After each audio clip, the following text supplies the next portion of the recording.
সমস্যা নেই। আচ্ছা, তাহলে এখন থেকে ক্লাস স্টার্ট। বিসমিল্লাহির রহমানির রহিম।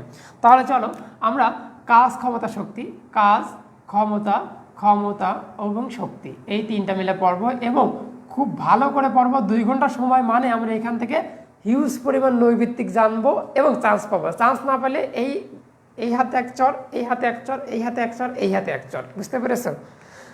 তারপরে মনে করো যে আজকে গ্রিল মেশিন আছে না, যে ঘোড়ে যেটা, ওইটার উপর তোমাদের দেবো ফেলায়, একবার মনে ঘুরতে ঘুরতে মরে যাবে, বুঝতে পেরেছ? তাও চান্স পাওয়াতে হবে। আচ্ছা, তাহলে চলো এবারে আমরা প্রথমে যেহেতু কাজ লিখেছি ভাইয়া, তাহলে কাজের উপর চলে যাই। তাহলে কাজকে কি দ্বারা প্রকাশ করা হয়? ডাব্লিউ। ডাব্লিউ সমান কি বলতো? এফ ইন্টু এস, কিন্তু এর আবার ডট গুণ। কি গুণ? ডট গুণ। পরীক্ষাতে আসবে কিন্তু। ওকে, তো ডট গুণ বলতে আমরা এটা বুঝাবো কাজ কি ধরনের রাশি। এই লিখে নিবা, নোট যারা করো তাদেরকে অসংখ্য ধন্যবাদ। কাজ একটা কি রাশি বলো তো ভাইয়া? কাজ একটা স্কেলার রাশি, কিন্তু বল ভেক্টর, সরণ ভেক্টর। ওকে, আচ্ছা, যদি আমরা এই রাশিটাকে চেঞ্জ করে লিখি বা একটু পরিবর্তন করি, তাহলে আমরা বলি যে ওই যে স্কেলার রাশি থেকে এফ এস কস থিটা। এইটা আবার কিভাবে হয়? এইটা এই দিকে যায় হলো দিলাম এফ, এই দিকে দিলাম হলো সরণ, এই মধ্যবর্তী কোণ থিটা, এই জন্য এফ এস কস থিটা। ওকে, তো আশা করি বুঝতে পেরেছ। আচ্ছা,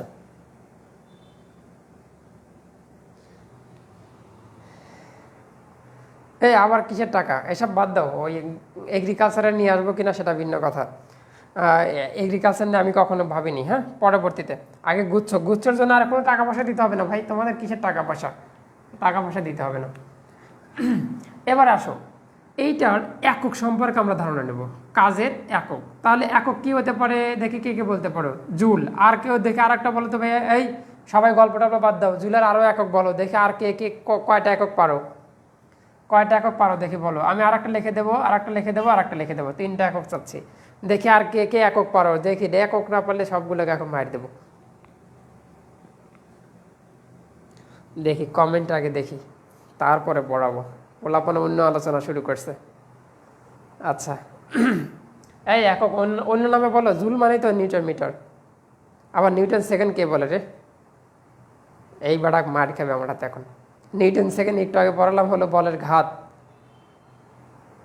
গাধাগুলো। আচ্ছা, পারো না।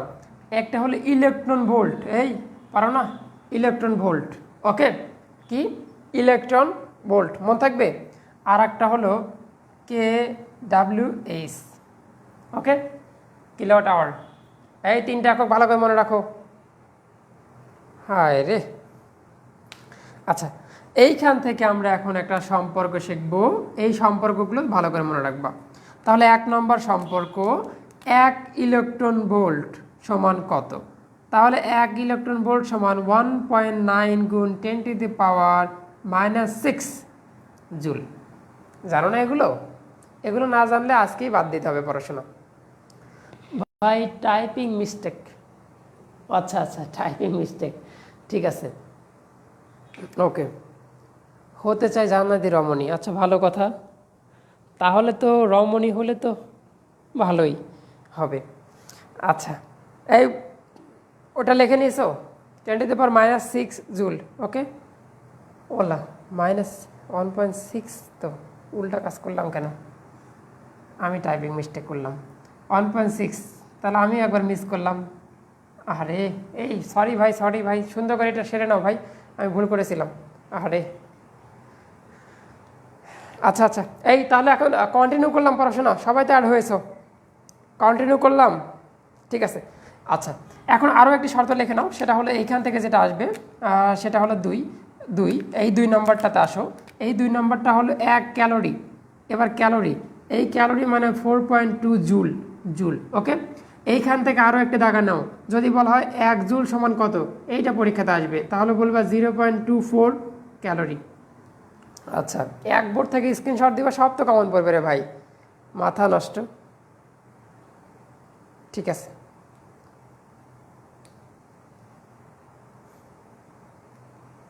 ওকে, এইটুকু ক্লিয়ার, একক নিয়ে ক্লিয়ার। ওকে, একক নিয়ে ক্লিয়ার এবং এইটুকু স্ক্রিনশট দাও। আমরা এইখান থেকে একটু চলে যাব, তারপরে আমরা চলে যাব বল নিয়ে আরও কিছু আলোচনা, সেই আলোচনাগুলো এখন করতে থাকবো। এবারে চলে আসি যে ভাই এই এককগুলো আমরা জানবো। একক কিন্তু তিনটা, জুল, এটা আর অনেকে বলেছিল ভাই জুলকে আবার আরেকভাবে লেখা যায়, এটা বলেছিল, এটাও আমি করে দিচ্ছি, অন্য কালার দিয়ে ইউজ করি। জুল, এই জুল সমান আমরা লিখতে পারি যে ভাই নিউটন মিটার, ঠিক আছে। আবার এটার সময় আরও কিছু লেখা যায়, সেটার জন্য আমি আবার একক লেখাবো, এই এককের সময় এটা পড়াবো। তাহলে এটা মুছে দিলাম ভাইয়া, এটা দিলাম মুছে, কাজ পড়াচ্ছি। তাহলে জুল নিয়ে আমরা এখন মাত্রা শিখবো। এটা মাত্রা যে কতবার আসে ভাই, তুমি মনে করতেছো ভাই বাবা মেডিকেল স্টাইলে পড়াচ্ছে কিনা, না না না না, এটা পরীক্ষা, ভর্তি পরীক্ষাতে প্রচুর আসবে, গুচ্ছ ভার্সিটি বলো, রাজশাহী ভার্সিটি বলো, সব জায়গায় এখান থেকে আসবে। আচ্ছা, সেটা কি মাত্রা। তাহলে মাত্রা কি, কাজের মাত্রা। তাহলে কাজের এককটা তুমি আনবা, আগে একক জানবা। তাহলে একক সমান জুল, জুল মানে কি নিউটন মিটার। আবার নিউটন কার থেকে আসে বলো তো, নিউটন আসে হলো এফ, আর এম তো এম। আবার এফ কার থেকে আসে বলো তো, এম এ, আর এটাতে এম। তাহলে এখন তুমি এককগুলো লেখো, এটা হলো কেজি, আর এ মানে কি মিটার পার সেকেন্ড স্কোয়ার, আর এল মানে এখন স্মরণ ছিল কিন্তু স্মরণ, তাহলে এস। স্মরণ মানে কি, স্মরণ মানে কি তাহলে এম। ওকে, তাহলে একক মাত্রা যদি লিখতে যাই তাহলে এম এল টু স্কোয়ার, আর টি এস মানে টি, তাহলে হয়ে গেল এটা। আশা করি বুঝতে পেরেছো, তোমরা পারো হয়তো, আমি একটু দ্রুত করালাম।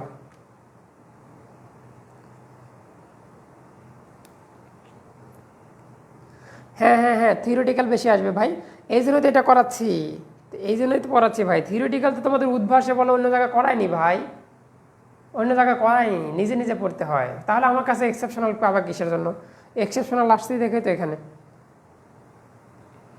এই ক্লাস আটকে যাবে কেন, নেটে আমার কোনো সমস্যা নেই, পায়ের নিচে রে ভাই, এইখানে রাউটার রেখে পড়াচ্ছি। আটকে গেছে? না না না, আটকে যায়নি, ল্যাপটপে আমি সম্পূর্ণ দেখতে পাচ্ছি।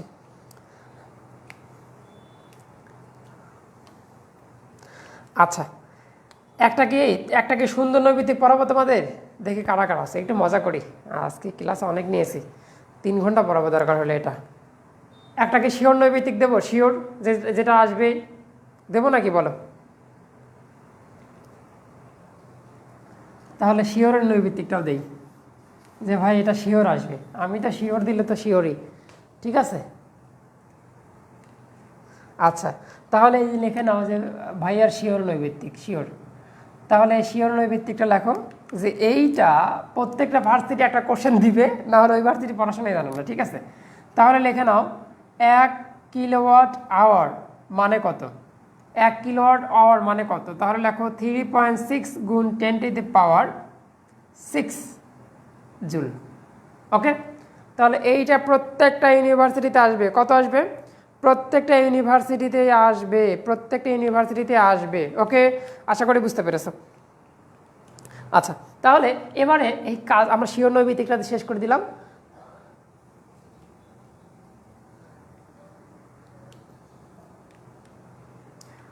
শিওর নৈমিত্তিক শেষ।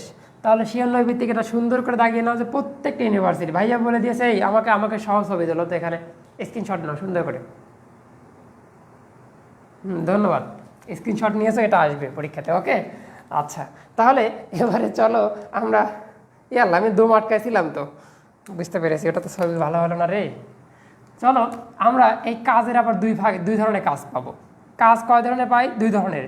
একটা হলো বলের দ্বারা, কি বলের দ্বারা কাজ, বোঝা গেল। তাহলে বলের দ্বারা কাজ এইটা আমরা শিখবো, এবং পরবর্তীতে শিখবো বলের বিরুদ্ধে কাজ। আর একটাই এখানে লিখে দেখি, বলের বিরুদ্ধে কাজ। ওকে, বিরুদ্ধে, তাহলে বিরুদ্ধে কাজ, তাহলে বলের বিরুদ্ধে কাজ দুইটা।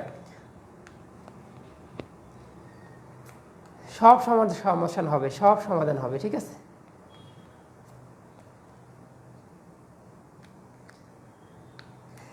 এই কাজ ক্ষমতা শক্তি থেকে 2টা নৈমিত্তিক আসবে। আচ্ছা, তাহলে বলের দ্বারা কাজ, তাহলে সূত্রটা লেখো আগে, সূত্রটা লেখো বলের দ্বারা কাজ।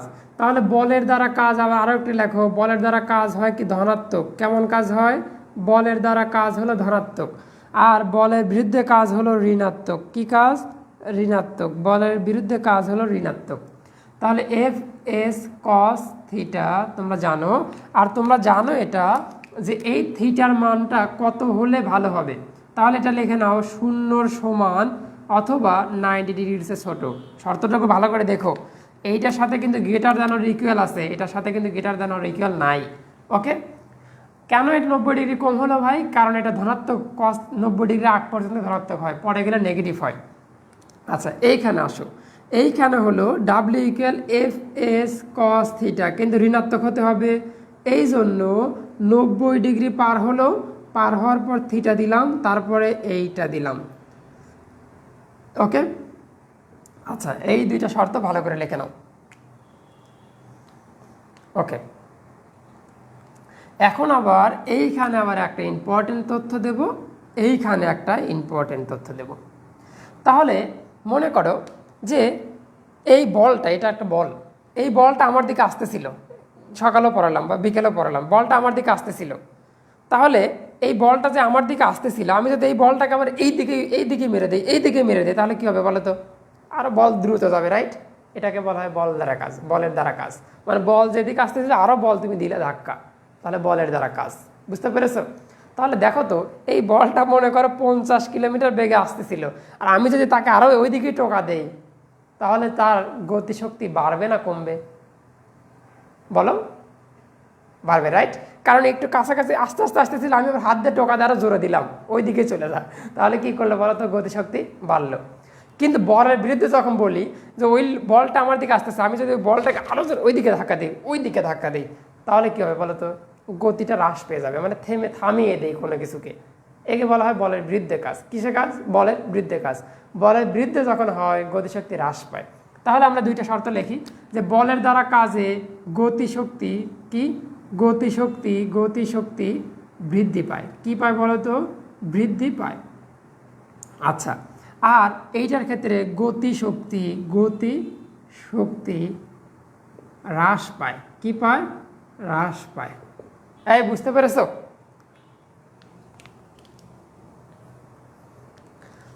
আচ্ছা, ওকে, ঠিক আছে। তাহলে এবারে আসো, এইখান থেকে আরও কিছু জানবো আমরা। ওকে, এইখান থেকে আরও কিছু জানবো। তাহলে এইটা তোমাদের গেল, ইনশাল্লাহ এটা তোমরা ক্লিয়ার। এটা যদি ক্লিয়ার হয়, তাহলে আরও কিছু আমরা শিখবো, সেটা হলো অভিকর্ষীয় কাজ, এবং আমরা যে সকল কাজ করি সেইগুলো কাজ, ধনাত্মক না ঋণাত্মক কাজ, সেইগুলো আমরা একটু দেখাই।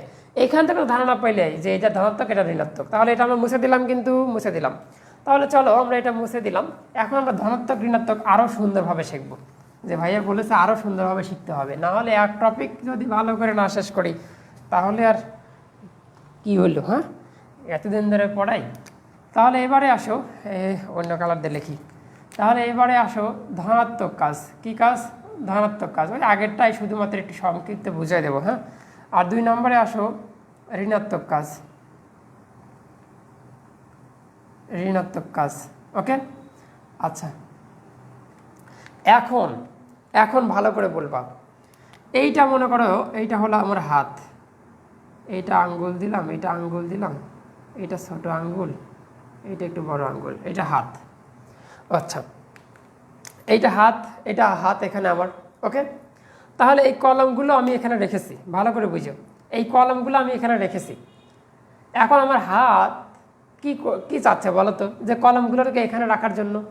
কিন্তু এই কলমগুলোর ওজন যদি এত ভারী হয়, সেই কলমগুলোর কারণে আমাকে ভারী হওয়ার কারণটা কি? জি, অভিকর্ষ ত্বরণ। তাহলে অভিকর্ষ ত্বরণের কারণে এই যদি ভারী কিছু দেই, তাহলে বাম হাত আমাকে সহ্য না করতে পেরে এরকমভাবে নামিয়ে নিয়ে যাবে, ঠিক কিনা? এখানে ধরে রাখার চেষ্টা করতেছিলাম, সেটা এইভাবে নামিয়ে নিয়ে গেল। তাহলে এই হাতকে আমরা বলি এজেন্ট। কি বলি? এজেন্ট মানে তুমি। তাহলে তুমি কি চেয়েছিলা বলো তো? তুমি চেয়েছিলা যে হাতটা যেন এখানে থাকে, কিন্তু ওই ভারী হওয়ার কারণে, অভিকর্ষ ত্বরণ বেশি হওয়ার কারণে এটা হাত নিচে পড়ে যাচ্ছে। ওকে, তাহলে আমি যদি এটা বলি, যে আমি এটা বললাম যে আমি চেয়েছি, আমি এটা লিখে দিচ্ছি, আমি চেয়েছি ধরে রাখতে, রাইট? ধরে রাখতে। আচ্ছা, 1 নম্বর। 2 নম্বর, জি মানে অভিকর্ষ ত্বরণ। অভিকর্ষ ত্বরণ কি করেছে?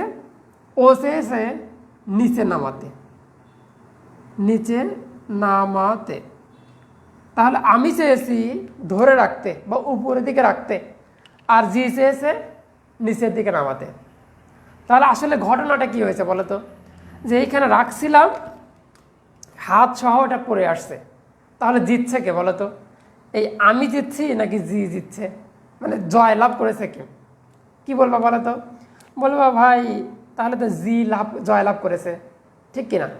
তাহলে এই জন্য আমরা বলবো যে যেহেতু হাতটা নিচের দিকে নেমে গেছে, তাহলে এটা অভিকর্ষ ত্বরণের ক্ষেত্রে ধনাত্মক, কিন্তু আমার ক্ষেত্রে ঋণাত্মক, কারণ আমি ব্যর্থ। বুঝতে পেরেছো? আমরা আর্জেন্টিনার সাপোর্টার না, মনে করো আর্জেন্টিনা তো ব্যর্থ ব্যর্থ জীবন শেষ, তো সেই ক্ষেত্রে ওই রকম হওয়া যাবে না। আমরা চিন্তা করছি যে আমরা যেটা চাচ্ছি সেটা হয়েছে কিনা, যদি সেটা হয় তাহলে হবে কি বলতো, যেটা চাচ্ছি সেটা হয় তাহলে ধনাত্মক, আর যেটা চাচ্ছি সেটা যদি না হয় তাহলে ঋণাত্মক। বোঝা গেল কথা?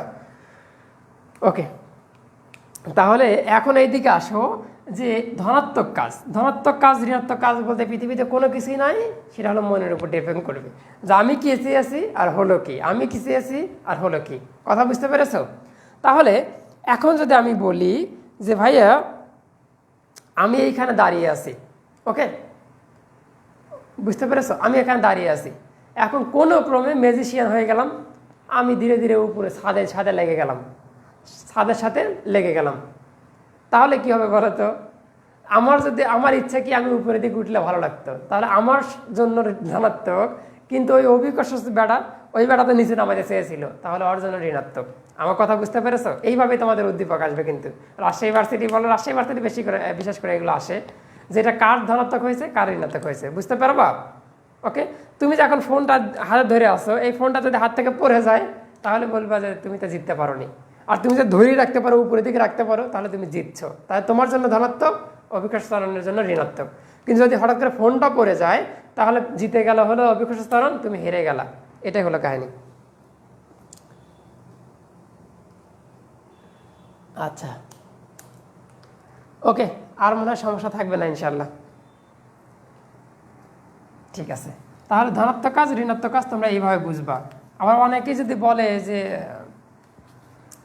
মাটির উপরের দিকে উঠলে মনে হয় যে উপরের দিকে উঠলে মনে হয় বিবেক কাজ না।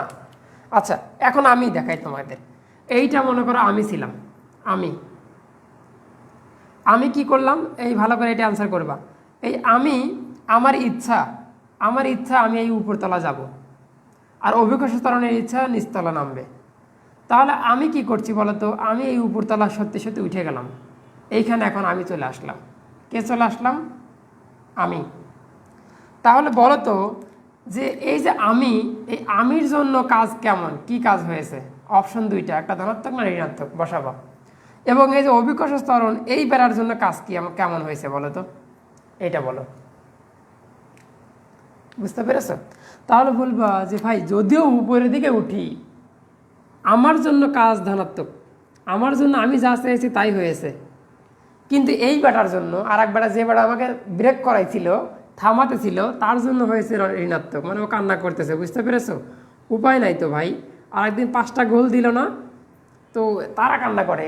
কি আমরা আর্জেন্টিনার সাথে খেলেছি বলো, অন্যরা কান্না করে মানে সে চেয়েছিল যাতে হেরে যায়, যেমন আমাকে চেয়েছিল যে সে যেন উপরতলা না ওঠে। কে চেয়েছিল বলো তো? এই বেটা, এই জি, ওকে, এই জি চেয়েছিল যে ও যেন উপরতলা না উঠতে পারে, কিন্তু আমি উঠেই গেলাম, তো তার জন্য আমার জন্য ধনাত্মক হয়েছে, কিন্তু এই বেটা কান্না করতেছে গোপনে, এই জন্য ঋণাত্মক। বুঝতে পেরেছো?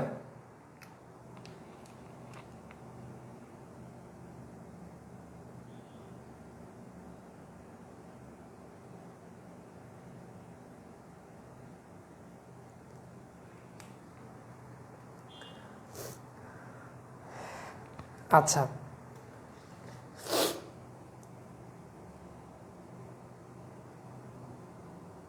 এই ভিডিও ক্লিয়ার না কেন? একবারে ফ্রেশ তো আমার এখানে।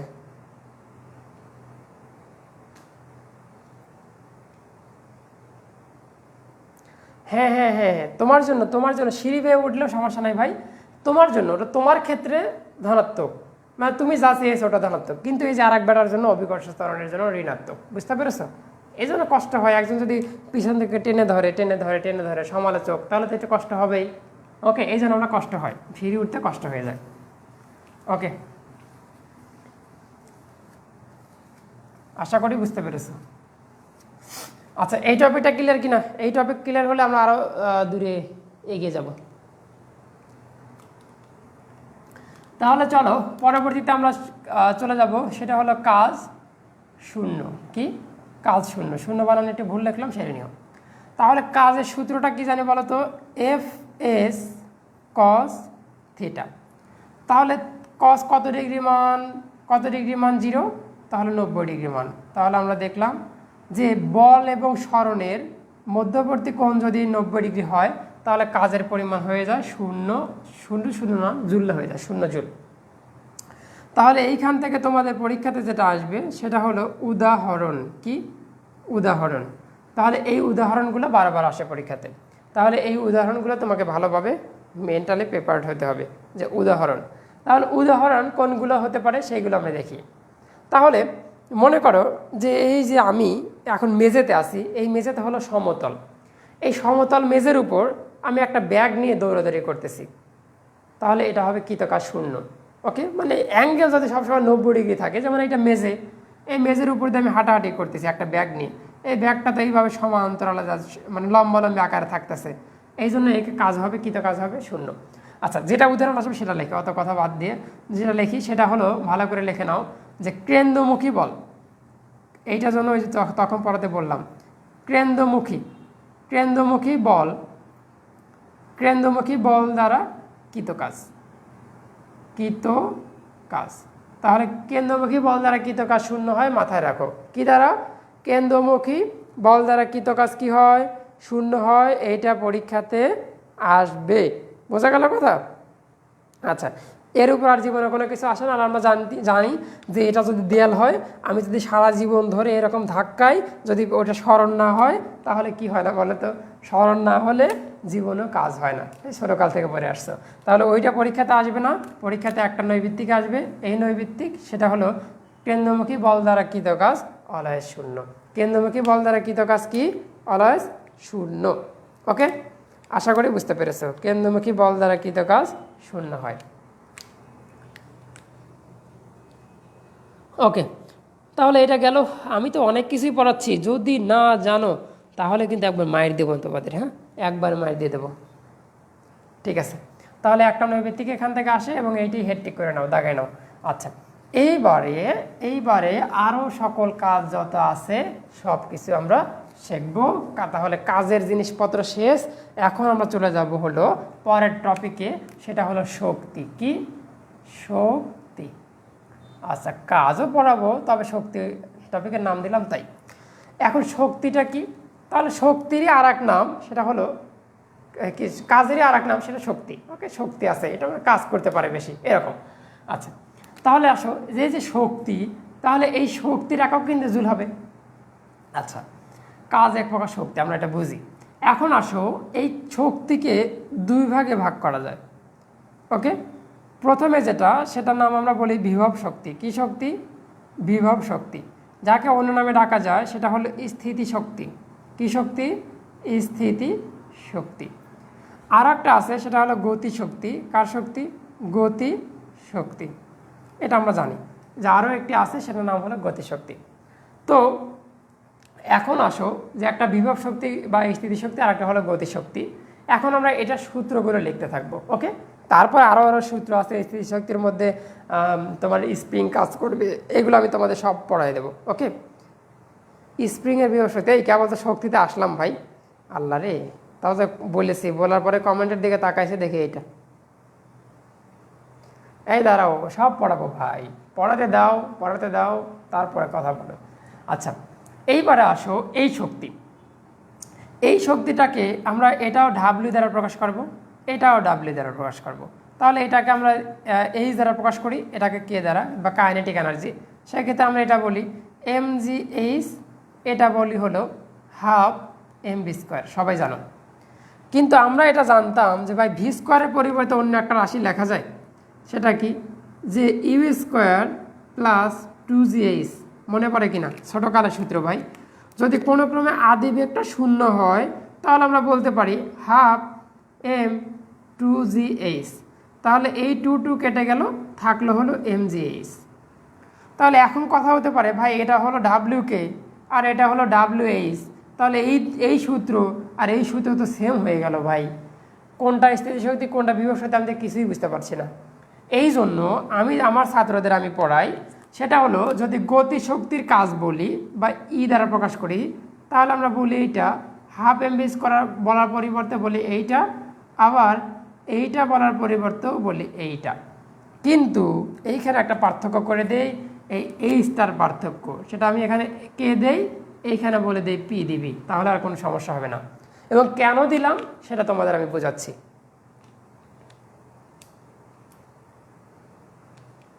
ওকে, আচ্ছা এবারে আসো, এবারে এইখান থেকে আসো, এইখান থেকে আমরা ওই দুইটা জিনিস একটু বুঝি, এই দুইটা জিনিস। তাহলে এই দুইটা জিনিস কি আমি লিখে দেই, যা সেটা মুখস্থ করো আগে। 1 নম্বর সেটা হলো এইচ কে। তাহলে এইচ কেটা কি? এইচ কেটা বলবা যে বস্তুটি কোথায় থেকে পড়লো। ওকে, আচ্ছা। আর এইচপি যখন হবে, এইচপি মানে হলো বস্তুটি ভূমি থেকে, কোথা থেকে বলো তো, ভূমি থেকে এখন কোথায় আছে। এই দুইটা শব্দ মনে রাখবে, আর জীবনে কোনো সমস্যা হবে না। এখন যদি আমরা একটা অঙ্ক দেই, সেই অঙ্কটা দেখো, আমি বললাম এটা হলো ভাই আমার ভূমি।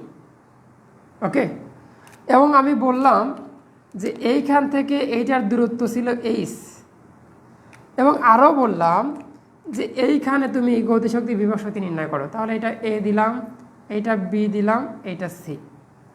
তাহলে এটাও বলে দেওয়া হলো যে সি থেকে বি এর দূরত্ব হলো এক্স, কি এক্স। আর তাহলে এটা কত হবে, এটা তো বুঝতেই পারতেছে, এ বির দূরত্ব, তাহলে X minus H minus X. আশা করি বুঝতে পেরেছে। আচ্ছা, এখন আমি এইখান থেকে এই বির জন্য বি বিন্দুর জন্য দুইটা সূত্র লাগবো, সেটা কি এইচ কে আর এইচপি। এইচ কে লাগবো আর এইখানে লাগবো এইচপি। সমীকরণ লেখা শেখো আগে। তাহলে সূত্র কি এম জি এইচ কে, এটা কি এম জি এইচ পি। তাহলে দেখি কে বলতে পারবা যে এইচ কে মানে কত, এইচ কে মানে কত, এই এক্স নাকি এই যে এইচ মাইনাস এক্স। দেখি কত, লাগাই দাও।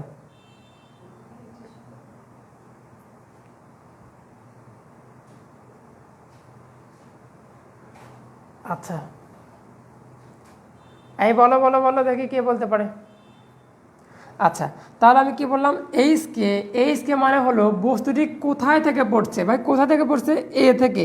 এ থেকে কোথায় পড়লো, এখন এই যে এখানে আসছে, এইখানে আসছে, তাহলে হবে হলো এইচ মাইনাস এক্স। পরেরটাতে আসো, এম জি এইচ এইচপি মানে কি ভূমি থেকে এখন কোথায় আছে, এক্স, এই জন্য এক্স। ওকে, আশা করি বুঝতে পেরেছো। আচ্ছা, এখন সেম অঙ্কে যদি আমি এখানে কোশ্চেন বানাতাম, একটা বলতাম যে কোথায় কোথায়, আমি লিখে দিলাম কোথায়, ভূমি থেকে কোথায়, এটা লিখে দিই। হ্যাঁ, ভূমি থেকে কোথায়, ভূমি থেকে কোথায় বিভব শক্তি গতিশক্তির দ্বিগুণ হবে। কি গুণ হবে, দ্বিগুণ। কোথায়, তাহলে তুমি আগে কি করবা ভাইয়া, সলিউশন করার সময় এটা লিখবা, ই কে আগে সমান দিবা, তারপরে ইপি লিখবা। এখন ই কে সূত্রটা লিখবা, কোনটা, এই যে এইটা, সেটা কি M G H minus X, এটা কি এম জি এক্স। এখন দ্বিগুণ বলেছি না ভাই, এখন এই দ্বিগুণ ধরার একটা টেকনিক আছে, দ্বিগুণ ধরার একটা টেকনিক শেখাবো। সেটা হলো দেখো, এই যে বিভব শক্তি আর গতিশক্তির, আসলে কিন্তু লেখা ছিল গতিশক্তি, কিন্তু যেখানে র আছে, যে কার সাথে র আছে বলো তো, গতিশক্তির। এই জন্য যার সাথে র থাকবে তার সাথে 2 দ্বারা গুণ দিবা। 2 গুণ বলছে দেখে 2, 3 গুণ বললে 3 দিতাম। এক কথা টেকনিক হলো যার সাথে র থাকবে, মানে ষষ্ঠী বিভক্তি থাকবে, তার সাথে গুণ দিতে হয়। তাহলে এখানে গুণ দিলে এখানেও গুণ দাও। ওকে, তাহলে গুণ দিলাম, গুণ দেওয়ার পরে কী হলো বলো, এই যে 2 mg উঠে গেল, এই পাশে উঠে গেল, থাকলো হলো 2h মাইনাস এক্স, এই পাশে হলো এক্স, এক কথা 2x ও পাশে হলো 3x, ওকে, বা 2h ভাগ 3x।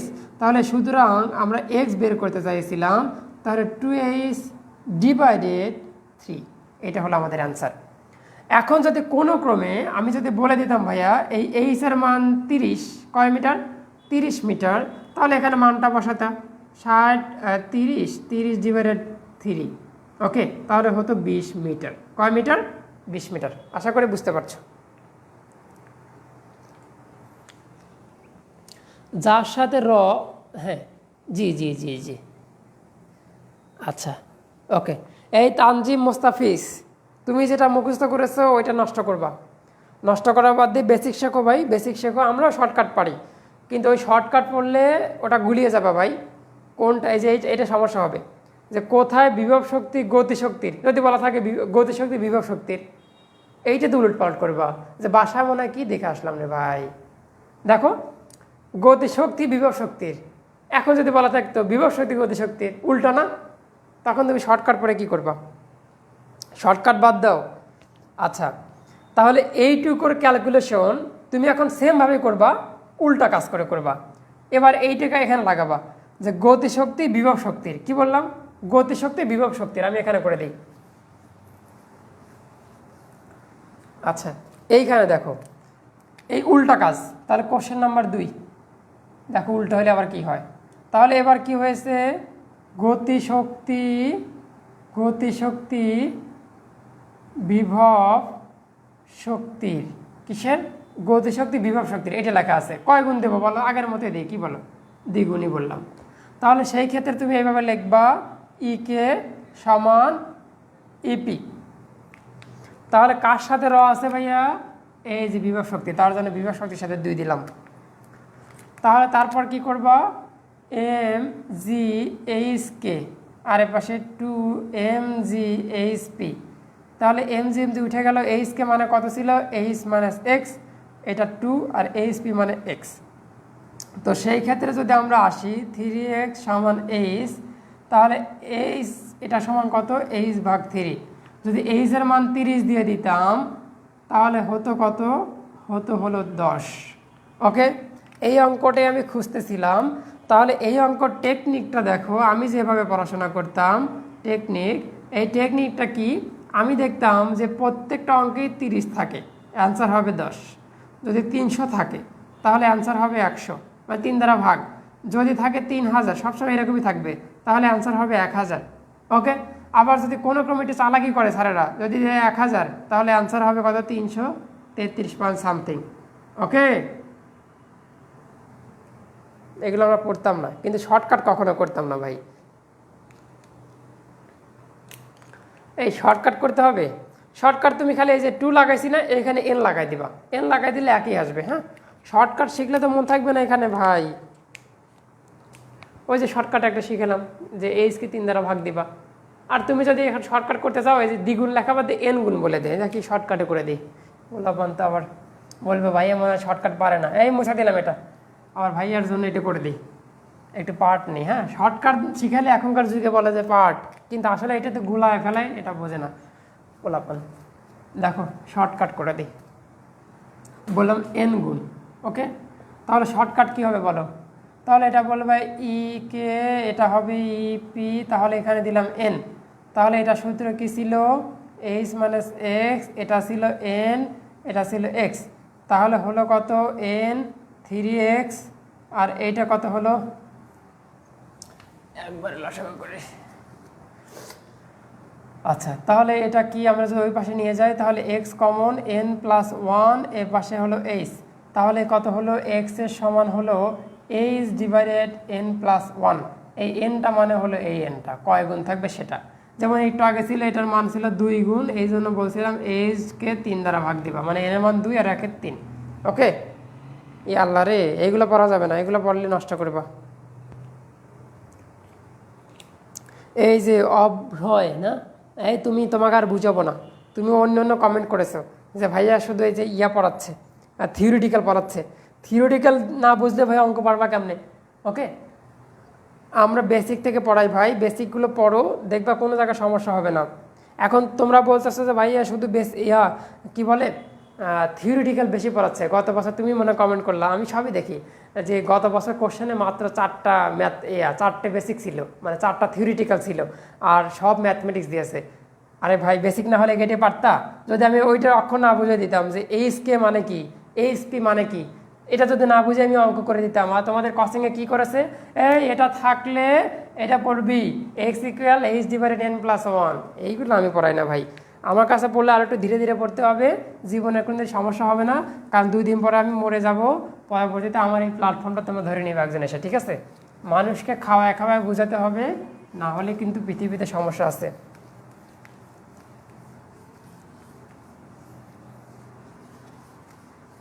আচ্ছা, আর তোমার মধ্যে কি থাকলে, তোমার মধ্যে যদি কিছু থাকে, তোমাদের আমি গোপন কথা বলি, তোমার মধ্যে যদি কোনো কিছু থাকে, তুমি যে কোনো একদিন না একদিন তুমি উঠতে পারবাই, যে কোনো একদিন না একদিন উঠতে তুমি পারবাই। তুমি শুধু সৃষ্টিকর্তার উপর নির্ভর করবা যে আমাকে আল্লাহ তাআলা একদিন উঠাবেই, তোমার ব্রেনটা যদি কিছু থাকে।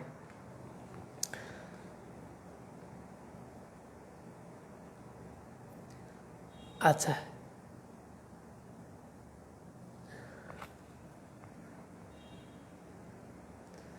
এটা কি বলছে, ক্লাসের পর রিপ্লাই দেবো? আচ্ছা, এই একটা দেখালে হবে না, সবই দেখাবো, সবই দেখাবো। তুমি শুধু নোটগুলো না ভাই, তোমরা যারা কষ্ট করতে চাচ্ছ না, নোট করবা না, তারা কি করবা, গ্রুপের থেকে সুবিধা নিবা।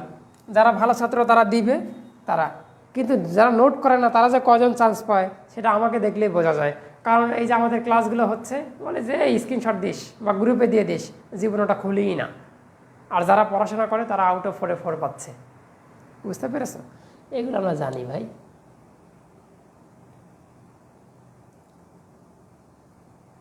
ওকে, এখান থেকে চলে গেলাম। এখন আসি, এই শক্তির আরও একটা দিক আছে, সেটা হলো স্প্রিং এবং অভিকর্ষের শক্তি। ওকে, আচ্ছা, অভিকর্ষের শক্তি কাকে বলে সেটা আমরা দেখি। তাহলে এইখানে এইগুলো ভাই তোমাদের কোচিংয়ে ক্লিয়ার করবে না, তুমি কি বোঝো না বোঝো দেখো, এগুলো করে না ভাই। অভিকর্ষের শক্তি এটা কি আর এটা কি, আমিও তো পড়েছি, আমিও তো ছাত্র ছিলাম ভাই, আমরা বুঝি ভাই। আচ্ছা, এখন আসি স্প্রিংয়ের শক্তি। দেখো তো তোমরা বুঝেছো কিনা, এই টপিকটা পড়াবো, তোমরা একটু মন থেকে পড়বা। স্প্রিংয়ের শক্তি, যে মন থেকে বলবা যে ভাইয়া এইটা কোনো ভাইয়া আমাকে বলে দিয়েছিল, তুমি নিজে নিজে পড়লে হবে না, তোমরা যেখানে টাকা খরচ করেছো সেটা কম্পেয়ার করবা। আচ্ছা, অভিকর্ষ শক্তি এটাকেই বলে, বিভব শক্তিকেই বলে, সেটা হলো mgh,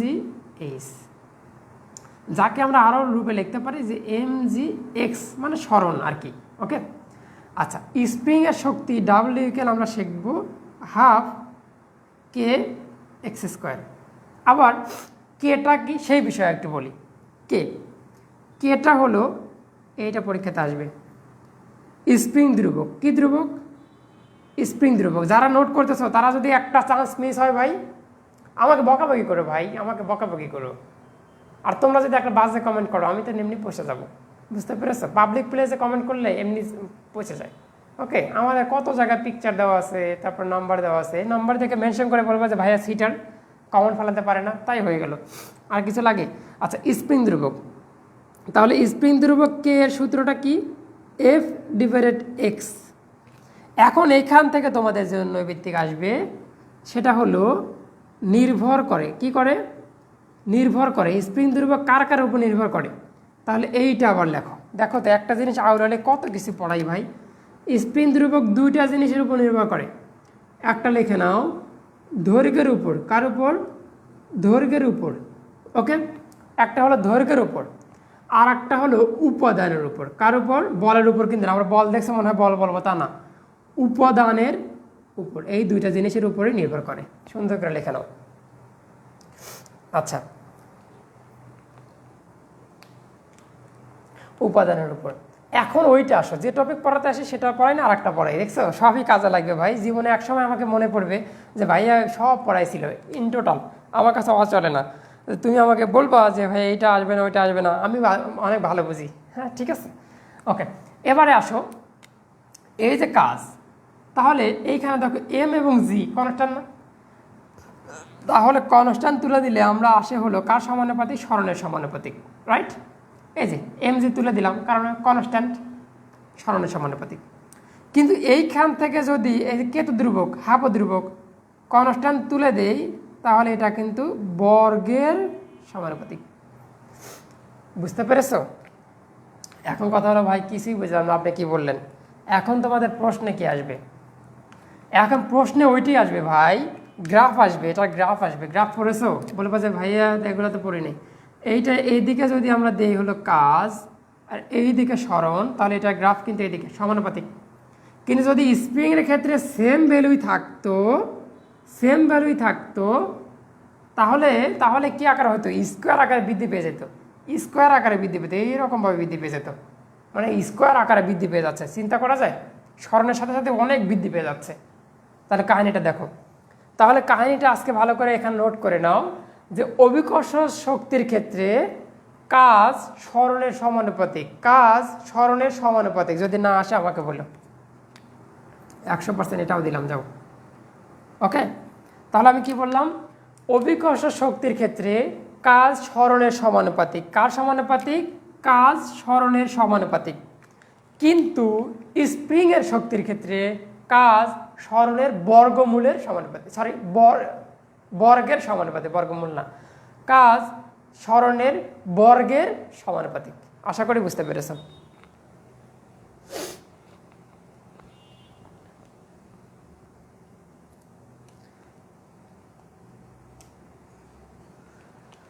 আচ্ছা, এই বুঝেছো ভাইয়া? বলো তো ভাইয়া, এইটুকু কোনো কারো সমস্যা হলে কিনা?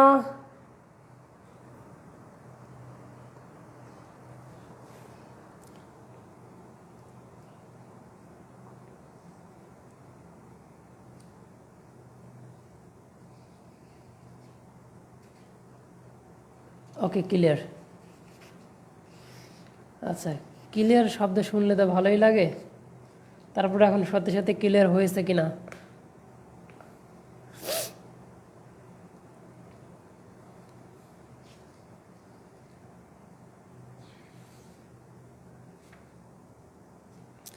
আচ্ছা, এখন একটু আমরা ক্ষমতার বেসিক শেখাবো, তারপর আমরা ম্যাথমেটিক্স করবো, শুধু ম্যাথমেটিক্স। আমি দুই ধরনের ক্লাস নেই, তোমরা তো আমরা ক্লাস করে করে বুঝলাই, বেসিকও হয়ে যাবে, এর মধ্যে ম্যাথমেটিক্স হয়ে যাবে। তুমি খাতা দেখবো, একটা নোট খুলে দেখবা, অনেক ম্যাথমেটিক্স করাইছি ভাই, অনেক ম্যাথমেটিক্স করাইছি। আমি চিন্তা করি যে কোনো দিক দিয়ে যেন কমতি না থাকে। হ্যাঁ, আমি ঠিক বললাম কি রে ভাই, আমার 1 কোটি টাকা লাগবে, চান্স না বলে 1 কোটি টাকা পাবো কোথায় বলো তো? আচ্ছা আচ্ছা, ক্ষমতার আগে আরও একটি ব্রেন দিতে হবে, এইটা স্টার দিয়ে রাখো। সেটা হলো সংরক্ষণশীল, সংরক্ষণশীল এবং অসংরক্ষণশীল। এইটা একটু ভালো করে বুঝি আমরা। আচ্ছা, যখন আমরা সংরক্ষণশীল বলবো তখন এইটা কি হয়? তাহলে সংরক্ষণশীল বললে কাজের মান হলো 0। কার মান দিবা? কাজের মান 0। এবং আরও লেখো, এটা পথের উপর নির্ভর করে না, পথের উপর নির্ভর করে না। আচ্ছা, অসংরক্ষণশীল বললে কাজ 0 নয়, এবং এইটা লিখবা পথের উপর নির্ভর করে। দেখো তো গুলিয়ে নিবা, যেটা যেটা সংরক্ষণশীল সেটাই নির্ভর করে, পথের উপর নির্ভর করে, মনে যেন থাকে। এইভাবে পড়াচ্ছি, তাও যদি চান্স না হয় সবগুলোকে মাইরে ভর্তা করে দেবো আমি। আচ্ছা, এখন এইখান থেকে যেগুলো তোমাদের পরীক্ষাতে আসে, সংরক্ষণশীল বলের উদাহরণ এবং অসংরক্ষণশীল বলের উদাহরণ, এটা খুবই খুবই খুবই খুবই জরুরি। ওকে, আচ্ছা, তাহলে এই দুইটা কোন দুইটা পড়তে হবে সেটা আমি লিখে দিই। উদাহরণের মধ্যে এখান থেকে পড়বা, এটাই পড়বা শুধু উদাহরণ। তাহলে উদাহরণের মধ্যে আসে যেটা সান্দ্র বল, যেটা তোমাদের সিলেবাসে নাই, তারপরে লেখো সান্দ্র বল। আর একটা হলো ঘর্ষণ, এক কথা ঘর্ষণ লিখে নাও, ঘর্ষণটাই পরীক্ষাতে আসে। যে ঘর্ষণ হলো অসংরক্ষণশীল বল। অসংরক্ষণশীল বল হলো এমন একটা জিনিস, তুমি মনে করো যে এটা ঠেলে নিয়ে গেলাম মেজের উপর দিয়ে, আবার ফেরত নিয়ে আসলাম, তাহলে কি কাজের পরিমাণ 0 হবে? মানে যাওয়া আসার পরিমাণ সেম। মানে এমন কিছু হবে যে যেতে লেগছে 20 জুল, আসতে 20 জুল, তাহলে প্লাস মাইনাস হয়ে 0 হলো। এরকম কি পৃথিবীতে কোনো কিছু সম্ভব? সম্ভব না। আর পৃথিবীতে অধিকাংশ ঘটনাই ঘটে অসংরক্ষণশীল, এই জন্য যে যেটা সংরক্ষণশীল সম্ভবই না, ঠিক না? আমি মনে করো আজকে গেলাম হলো ঢাকা, ঢাকা থেকে আবার রাজশাহীতে আসলাম, তাহলে যাওয়ার সময় মনে করো 200 জল, আসার সময় কি 200 হবে? কম বেশি তো হবেই, ঠিক না? বা অ্যাবজর্ব হবে কিনা এরকম হবে না। ওকে, গুলশন বল, হ্যাঁ ঘর্ষণ বল, ঘর্ষণ বল, সান্দ্র বল আর ঘর্ষণ বল। ওকে, ঠিক আছে। তাহলে এইবারে আমরা একটু এই ধারণা শেষ, এই ধারণা শেষের পরে তোমাদের আসবো হলো ক্ষমতা। কি আসবো? ক্ষমতা। তাহলে ক্ষমতা নিয়ে আমরা একটু কিছু বলি। ভাই ক্ষমতা নিয়ে কিছু বলেন, তারপর অঙ্কগুলো করিয়ে দেন, আমরা যেন চান্স পেতে পারি নাকি। তাহলে ক্ষমতা হলো পি। তাহলে ক্ষমতা হলো পি দ্বারা প্রকাশ করি, মানে পাওয়ার। সেটা হলো কোনো কাজকে তুমি টি দ্বারা ভাগ দিবা। তাহলে কাকে কাকে ভাগ দেওয়া যায়? তাহলে হাফ এম বি স্কোয়ারকেও টি দ্বারা ভাগ দেওয়া যাবে, দিলাম। আবার এম জি এইচকেও টি দ্বারা ভাগ দেওয়া যাবে, দিলাম। আবার এফ এস কস থিটাকেও টি দ্বারা ভাগ দেওয়া যাবে, দিলাম। সবগুলোই হলো ক্ষমতা। ওকে, তাহলে ক্ষমতার এখন একক চলে আসি। ক্ষমতার একক, তাহলে ক্ষমতার একক আমরা জানি ভাই ওয়াট। ওয়াট একটা। আবার এটা কি হতে পারে? কিলোওয়াট হতে পারে। আবার কি হতে পারে ভাই? এইচপি হতে পারে, হর্স পাওয়ার, নো প্রবলেম। ওকে, আচ্ছা। আবার এটাও তথ্য নাও যে 1 হর্স পাওয়ার, 1 হর্স পাওয়ার সমান কত? 746 ওয়াট। ওকে, আচ্ছা জানি আমরা, এগুলো ছোটোকালে পড়াশোনা। আমরা এখন বড়কালে পড়াশোনা আসি। বড়কালে পড়াশোনা হলো মানুষের ক্ষমতা কত, এটা হলো বড়কালের পড়াশোনা, তোমাদের বইতে নাই। মানুষের ক্ষমতা, তাহলে এটা মুখস্থ করে নাও যে মানুষের ক্ষমতা হলো 110 ওয়াট। কত? 110 ওয়াট, মনে থাকবে? তাহলে এটা কোথা থেকে আনলাম আমি জানি না, এটা বিজ্ঞানের প্রমাণ করছে তাই, ঠিক আছে? আচ্ছা, এবারে আসো, এই সূত্রগুলোকে আমরা একটা সাইজ করব, সাইজ করে লিখব, ঠিক আছে? সাইজ করি। তাহলে সাইজ করা মানে কি? সাইজ করে লিখেছিলাম এইটা, মনে করো যে P equal M G H divided T. তাহলে তোমরা জানো যে এম জি মানে হলো এফ, আর এখানে এইচ ভাগ টি। কোনো সমস্যা আছে কি? এই যে এম জি মানে এফ আর এইচ ডিভাইডেড টি রাখলাম। আর তোমরা আবার এটাও জানো যে কোনো কিছু স্মরণকে যদি টি দ্বারা ভাগ দিয়ে হয়ে যায় ভি। কি হয়ে যায়? ভি। তাহলে ভি হয়ে গেলে বেগও একটা ভেক্টর রাশি, এটাও একটা ভেক্টর রাশি। তাহলে আমরা বলতে পারি কি না? বলতে পারি হলো পি ইকুয়াল, এটাও লেখা যায় এফ ভি কস থিটা। তাহলে আমরা এইখান থেকেও কিন্তু একটা ধারণা নিলাম, সেটা হলো বল এবং বেগের স্কেলার গুণফল। কি গুণফল?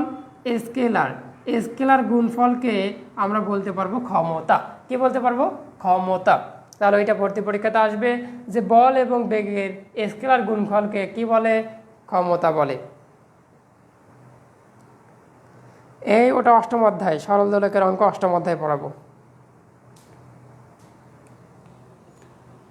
পৃথিবীর ট্রামটা পড়াবেন না? এ আল্লাহ, শুরু করলাম ক্লাস কেবল। আচ্ছা, তুমি এক কাজ করো, এই আমার ওই যে সুইচটা দাও, ওই যে ওই সুইচটা, ল্যাপটপ অফ হয়ে যাচ্ছে, ওই যে ওইটা।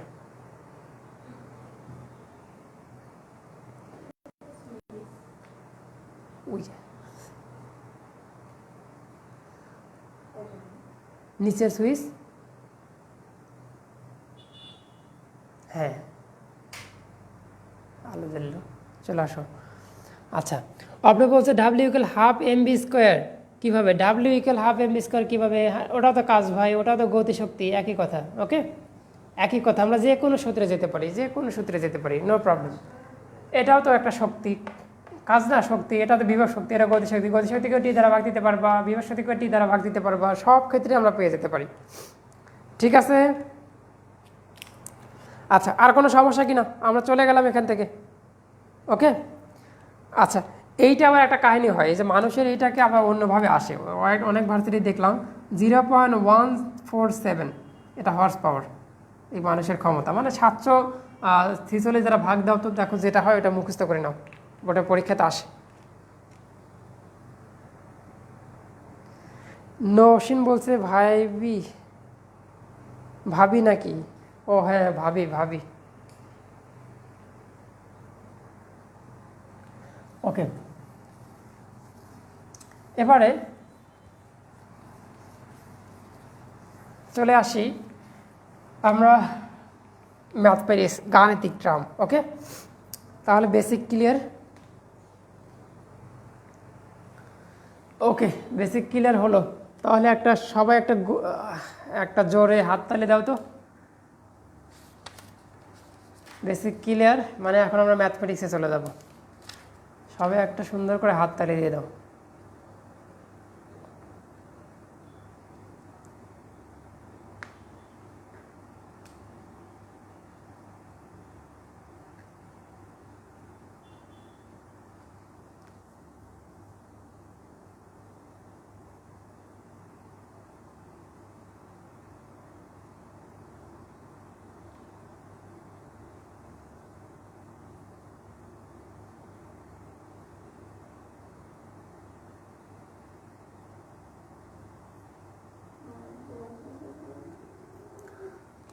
ওকে, হাততালি শেষ। এইবারে আমরা টপিকের নাম দেব হলো তক্তার অঙ্কগুলো করব। তাহলে আমরা এখন চলে আসলাম তক্তার অঙ্ক। কার অঙ্ক? তক্তার অঙ্ক। তাহলে চলো আমরা আজকে তক্তার অঙ্কগুলো ক্লিয়ার করি। তাহলে তক্তার অঙ্কগুলো আমরা শর্টকাট শিখব। কি শিখব? শর্টকাট, না হলে অনেক সমস্যা। তাহলে শর্টকাটটা কি? শর্টকাটটা হলো তক্তার সংখ্যা। কার সংখ্যা? তক্তার সংখ্যা সমানুপাতিক বেগ, তার উপর একটা স্কোয়ার দিবা। আমরা যদি একটা অঙ্কে আসি সুন্দর করে পড়বা। যে অঙ্কটা এইভাবে করি, একটু ঘুরিয়ে ফিরিয়ে দেওয়া যাবে। যে আমি একটা বন্দুক আঁকাই, মনে করে এইটা হলো তক্তা। ওকে, তাহলে একটা বন্দুক যখন ইউ বেগ ছিল, তখন এই বন্দুকের গুলিটা এই একটা তক্তাকে ভেদ করতে পারে। এটা কয়টা তক্তা? একটা তক্তা।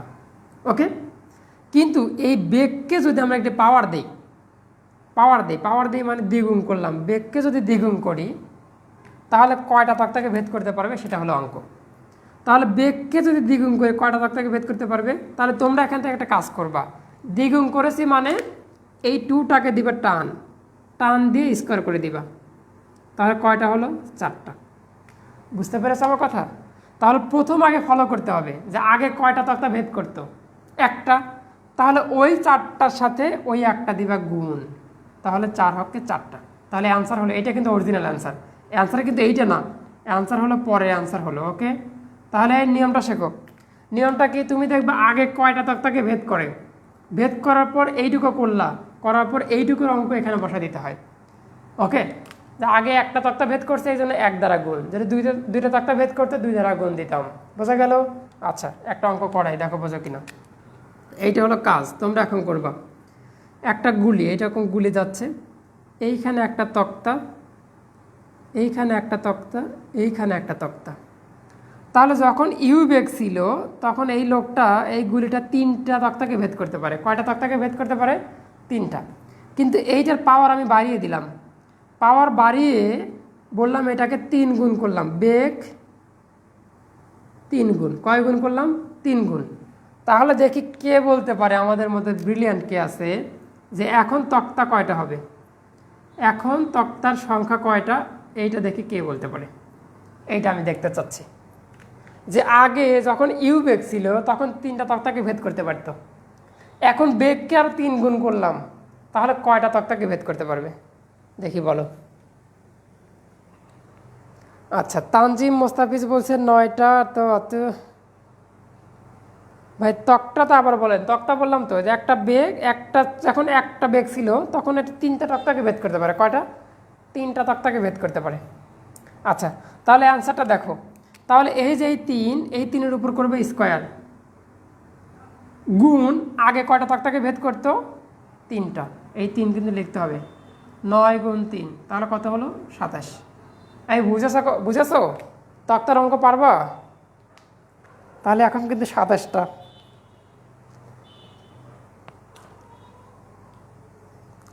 বুঝেছো না ভাইয়া? কত ইজি, ঠিক না? তোমরা শুধু আগে পড়ছিলাম মনে হয় যে বেগের উপরে স্কোয়ার করা হয়, কিন্তু আসলে আরও একটা নিয়ম ছিল কিনা বলো? এগুলো পড়ো নাই তোমরা, মিথ্যা কথা বলবো না। পড়ছো আগে কখনো? বলো।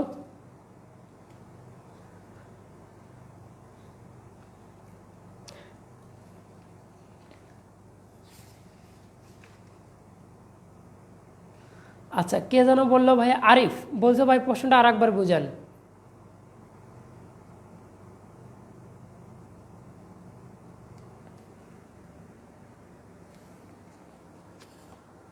আচ্ছা, একজন একটু কমেন্ট নিচ্ছি, দাঁড়াও একটু একটু। ভাইয়া বিকেলে ঘাত নিয়ে উল্টাপাল্টা যা হলো,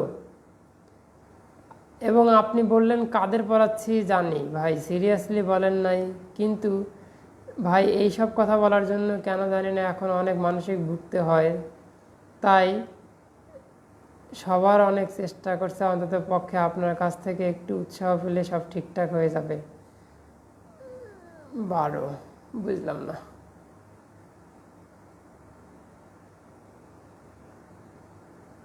বুঝে নাই তো কি বললাম, কখন কি হলো?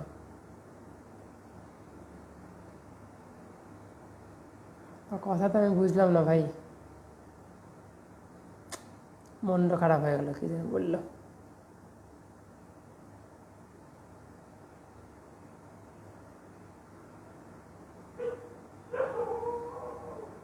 আমি তো সবসময় উৎসাহই দেই, আবার কখন ডিমোটিভেট করলাম।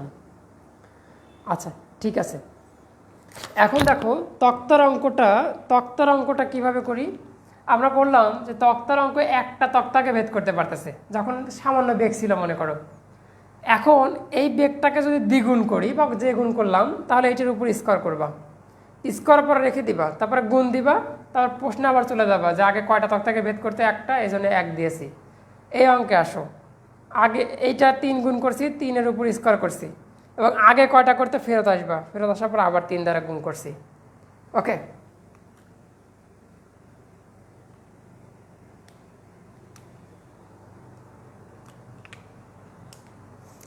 আচ্ছা এখন তাহলে আমাদের মনে হয় এই টপিকটা ইনশাল্লাহ ক্লিয়ার তোমাদের, ঠিক না? ওকে, এখন একটি ইন্টারেস্টিং টপিক পড়াবো ভাই, ইন্টারেস্টিং টপিক পড়াবো, ইন্টারেস্টিং টপিক পড়াবো, সুন্দর করে দেখো একটু।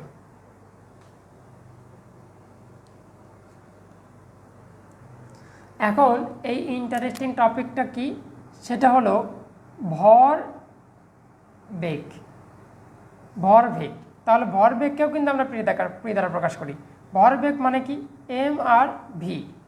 তো এর সাথে আবার গতিশক্তির একটা সম্পর্ক আছে, এই সম্পর্ক দেখব এবং অনেক কিছু শিখব। তাহলে গতিশক্তি কি? ইকে, ইকে সমান কি? হাফ এম ভি স্কোয়ার, একটু প্রমাণ করে দেব। তাহলে এখানে একটা এম লাগালাম, তাহলে দুইটার উপর স্কোয়ার হয়ে গেল, এটা হলো 2m। এক কথায় এম ভি মানে যদি পি হয় তাহলে পির উপর স্কোয়ার, এটা হলো 2m। সুতরাং আমরা সূত্র শিখলাম যে ভাইয়া ইকে সমান আমরা লিখতে পারি পির উপর স্কোয়ার, পি কিন্তু ক্ষমতা না, পি কিন্তু ভরবেগ, এটা। আচ্ছা, এইখান থেকে আমরা দুইটা সূত্র বানাবো, একটা আর একটা হলো দুইটা। সেটা কি? যদি যদি এম ধ্রুবক হয়, কি হয়? এম ধ্রুবক হয়, তাহলে এইটার সাথে পি স্কোয়ারের সমানুপাতিক সম্পর্ক। ওকে, তাহলে এটা গ্রাফটা কেমন আসবে সেটা পরীক্ষাতে আসে। তাহলে এটা যদি ইকে দেই আর এদিকে পি দেই তাহলে এরকম। আচ্ছা, পরেরটা আসো, যদি এই পিটা ভরবেগ, এইগুলো লিখে নাও, ধ্রুবক হয়, তাহলে এই ইকের সাথে এমটা হলো ব্যস্তানুপাতিক সম্পর্ক। কি সম্পর্ক? ব্যস্তানুপাতিক সম্পর্ক। বোঝা গেল কথা? কি সম্পর্ক বলো তো? ব্যস্তানুপাতিক সম্পর্ক।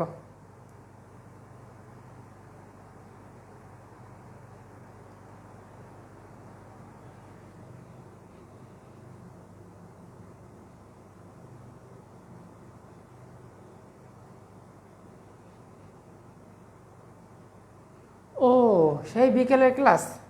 আচ্ছা আচ্ছা আচ্ছা আচ্ছা, ঠিক আছে ঠিক আছে, ওগুলো আর বলবো না। এমনি তো উৎসাহর জন্য আরও বললাম ওটারে ভাই, যে কাদের কি পড়াচ্ছি, এইগুলোই পারে না, এগুলো তো বলতেই পারি। ওরে আল্লাহ, ঠিক আছে ঠিক আছে ঠিক আছে ঠিক আছে, সরি ভাই, আরও উৎসাহ দেবো, তোমাদের বকাবকি করবো না। ক্যামেরা কাঁপে কেন? এই ক্যামেরা কাঁপছে না, সব ঠিক আছে। ওকে, তাহলে এটা দেখলা, মাথায় নষ্ট হয়ে গেল, কখন কি বললাম রে। আচ্ছা, যাই হোক, এখন দেখো এইটা আমরা দেখলাম যে এইটার সাথে এটা এরকম হয়। তার ব্যস্তানুপাতিক তো গ্রাফটা আঁকায় দেই। গ্রাফটা এটা হলো কে, আর এটা যদি পি দেই তাহলে ব্যস্তানুপাতিক মানে এরকম কিন্তু গ্রাফটা কিন্তু পরীক্ষাতে আসবে ভাই, গ্রাফটা কিন্তু পরীক্ষাতে আসবে। ওকে, আচ্ছা, এই পর্যন্ত ক্লিয়ার কি হয়েছে কিনা ভাইয়া? এই পর্যন্ত ক্লিয়ার হয়েছে। এখন আমি এইখানে একটা সুন্দর একটা অঙ্ক করাবো, সুন্দর একটা অঙ্ক। যদি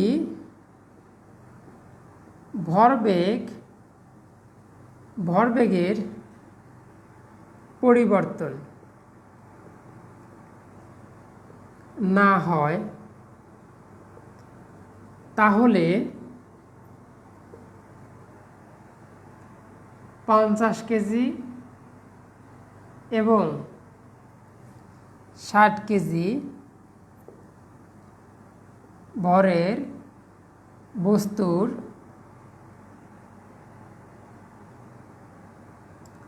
গতিশক্তি কার বেশি? আচ্ছা, কোশ্চেনটা আমি তোমাদের বলে দিই। মনে করো ভরবেগের কোনো পরিবর্তন হচ্ছে না, আমার ওজন হলো 50 কেজি এবং অন্যজনের ওজন হলো 60 কেজি, তাহলে কার গতিশক্তি বেশি হবে? এটা আমি কোশ্চেন করেছি। আবার কোশ্চেন করে ঢেকে রাখি, আমি বললাম ভরবেগের কোনো পরিবর্তন হচ্ছে না। ভরবেগের পরিবর্তন হচ্ছে না মানে ভরবেগ ধ্রুবক আছে। কি আছে বলো তো? ভরবেগ আছে ধ্রুবক। ভরবেগ যদি ধ্রুবক হয় তাহলে একজনের ওজন 50 কেজি ভর আর একজনের ভর হলো 60 কেজি, কার গতিশক্তি বেশি হবে সেটা বলো।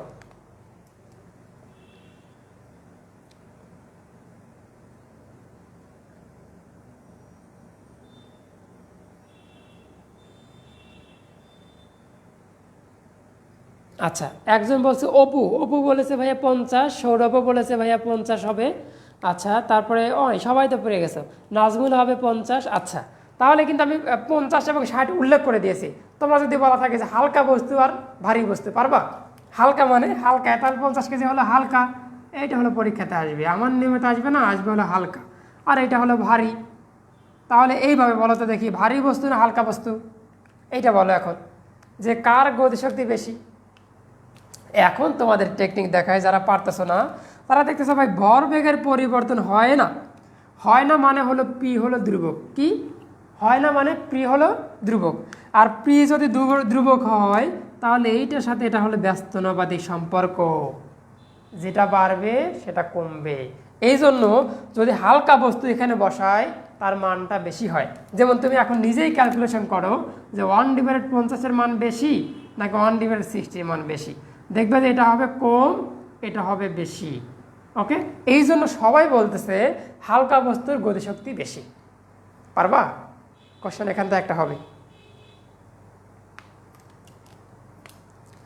এগুলো কি ম্যাথমেটিক্স নাকি বেসিক? আমি তো কিছুই বুঝতেছি না। তোমাদেরকে এগুলো স্ক্রিপ্ট করে পড়াবো? শুধু ম্যাথ করতে বলে খালি ম্যাথই করাবো ভাই, ইঞ্জিনিয়ারিং মতো ম্যাথই করাবো। এইগুলো আমি পড়াই এইভাবে। এখন তোমরা যদি এখন কীভাবে নিবে আমি জানি না। এগুলো ম্যাথমেটিক্সের মধ্যে পড়ে নাকি থিওরির মধ্যে পড়ে আমি নিজেও জানি না। আমি তো এইভাবে পড়াশোনা করেছি ইনশাআল্লাহ।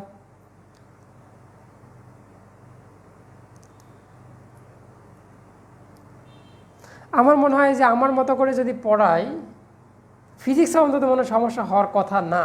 তুমি যে কোনো কোশ্চেন ব্যাংক নিবা, আমি এনি টাইম, আমি তো পাবলিক প্লেসে, তুমি ভাইরাল করে দাও, সমস্যা নেই। আমি পাবলিক প্লেসে এসে তোমাদের সাথে কথা বলি।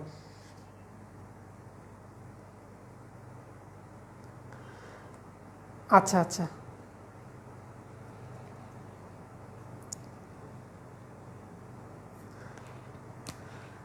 ওকে, ঠিক আছে, একটা টপিক শেষ করলাম। এই টপিকে আর কোনো সমস্যা থাকবে না ইনশাল্লাহ, ঠিক আছে? আচ্ছা, এবারে আমরা এটা তো অত্যন্ত ভালোভাবে শেষ করলাম। তোমাদের মনে হয় আর সমস্যা নাই? তক্তার অঙ্ক বলো, ওই সকল অঙ্ক বলো, সমস্যা থাকার কথা না।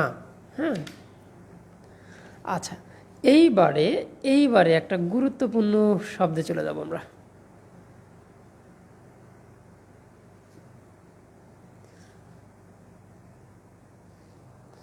ওকে, তাহলে চলো আমরা এখন চলে যাই, সেটা হলো আজকে মনে হয় এই চ্যাপ্টারে একটু কম পড়ানো হবে, কারণ চ্যাপ্টারের টপিক তো আর নাই, অনেক কিছু বুঝিয়েছি, অনেক আমি ধীরে ধীরে পড়াই ভাই, ধীরে ধীরে তোমাদের মনের মধ্যে দেওয়ার চেষ্টা করি, যাতে আমার এই হাসির রহস্যটা মনে থাকে, এটাই চিন্তা করি আমি তোমাদের। হ্যাঁ, এই যে কোয়ার ম্যাথ, তাহলে টপিকের নামই হলো কোয়ার ম্যাথ। ওকে, বাহ, তোমরা তো ভালো কথা মনে রাখতে পারো, যে বলছি লাস্ট টপিক আর বলছে ভাই কোয়ার ম্যাথ, এই যে কোয়ার ম্যাথ।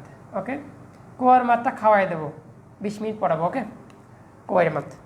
এখন কুয়াটা আঁকাই আগে, তাহলে কুয়াটা আঁকাই। এই কুয়া বলতে আবার কি, কুয়া বাদ দাও, কুয়া হলো ভাই, কুয়া আমাদের এলাকার যে কুয়া আছে, পানি তুলি আবার ওই পরিমাণ পানি থেকে যায়, আবার পানি তুলি যদি 100 কলস পানিও তুলি তা ওই রকম পানি থাকে, মানে যত বালতি পানি তুলবে ওই রকম পানি থাকে। তাহলে এইখানে তো আমরা কুয়াকে খালি করা লাগবে, কুয়া জীবনে খালি করা যায়? তাহলে আমরা এটার নাম দাও চৌবাচ্চা। এই ব্যাটারা ফিজিক্স বই কী লেখে আমি আমরাই জানি। চৌবাচ্চা, চৌবাচ্চা খালি করা যায়, মানে ছাদের উপর যে ট্যাঙ্ক থাকে ওই ট্যাঙ্ক চিন্তা করো, ছাদের উপর যে ট্যাঙ্ক থাকে ওই ট্যাঙ্ক।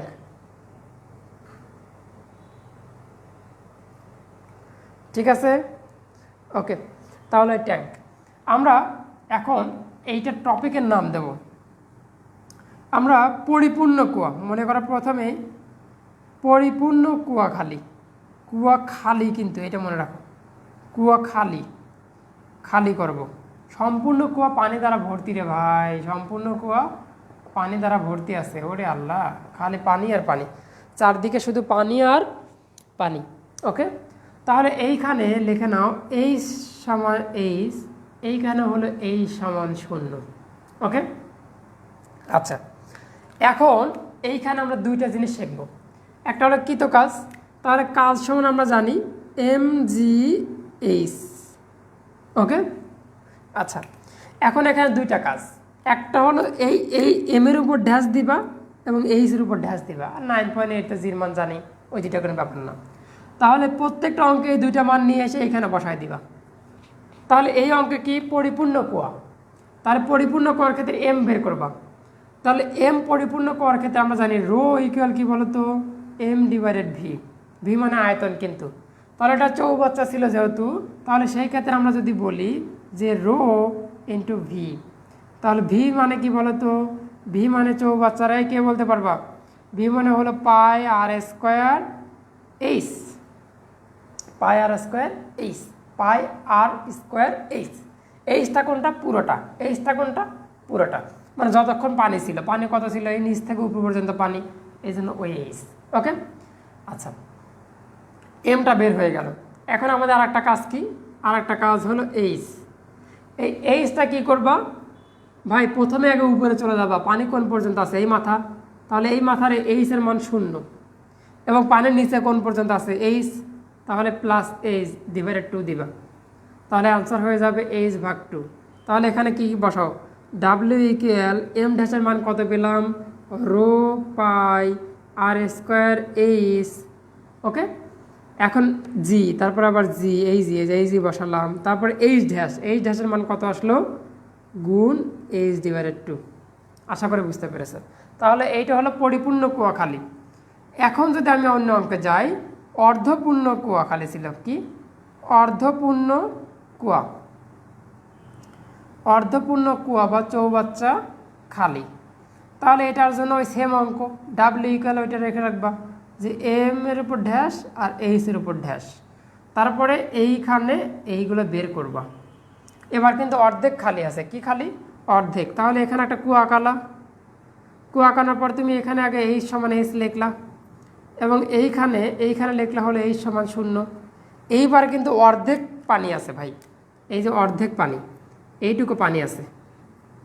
যদি এইটুকু পানি থাকে তাহলে অর্ধেক পানি আছে মানে কত, এই উচ্চতার মানই হলো এইচ ভাগ 2, কি এই উচ্চতার মান হলো এইচ ভাগ 2। তাহলে এখন এম এর মানটা বের করো।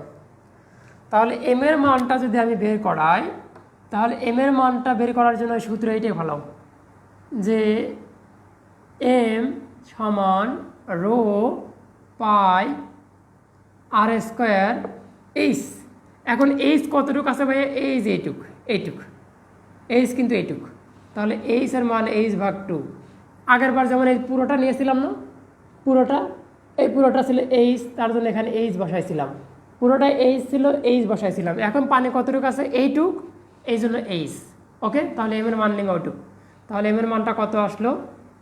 রো পাই আর স্কোয়ার এইচ ডিভাইডেড 2। ওকে, তাহলে এই মানটা গেল। এখন পরের মানটা কি বলো তো ভাইয়া? পরের মানটা আমাদের দরকার এইচ ড্যাশ। তাহলে এইচ ড্যাশটা আমি কীভাবে শিখালাম বলো তো? এইচ ড্যাশটা এইভাবে শিখালাম যে পানি আগে কত উচ্চতায় আছে, আছে কোথায় পানি বলো তো? এইচ ভাগ 2-তে, তাহলে দিলা এইচ ভাগ 2-তে, তারপর দিবা প্লাস, নিচে কোথায় আছে? এইচে, এইচ, তারপরে দিবা ডিভাইডেড 2। তাহলে লসাগু করো, লসাগু করলে কত হয়? 3h ডিভাইডেড 4 লসাগু করলাম। তাহলে এখানে মানগুলো এখন বসিয়ে দাও। এম ড্যাশের মান কত পেলাম? রো পাই আর স্কোয়ার এইচ ভাগ 2, তারপরে এইচই, তারপরে এইচ ড্যাশের মান হলো 3h ডিভাইডেড 4। এই কারো সমস্যা হলো? আরটা কি? আরটা হলো চৌবাচ্চার ব্যাসার্ধ। হ্যাঁ, চৌবাচ্চার ব্যাসার্ধ।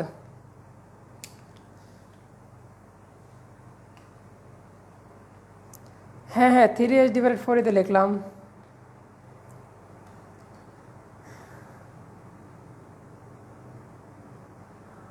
কোথায় 3h হবে? আগে বুঝেছো কিনা বলো? অনেক কষ্ট হয়েছে, একবারে হাঁটু গেড়ে বসেছিলাম। বলো সবাই বুঝতে পেরেছো কিনা? এইখানের এইচ তো আর 3h ডিভাইডেড 4 হবে না, এটা তো ভর। ভর তুমি ওইভাবে নির্ণয় করতে হবে আগের সূত্র অনুসারেই। ভর মানে কতটুকু পানি আছে, কিন্তু যখন এই এইচ নির্ণয় করবে এইচ ড্যাশ, তখন হলে এইসব নিয়ম। ওকে,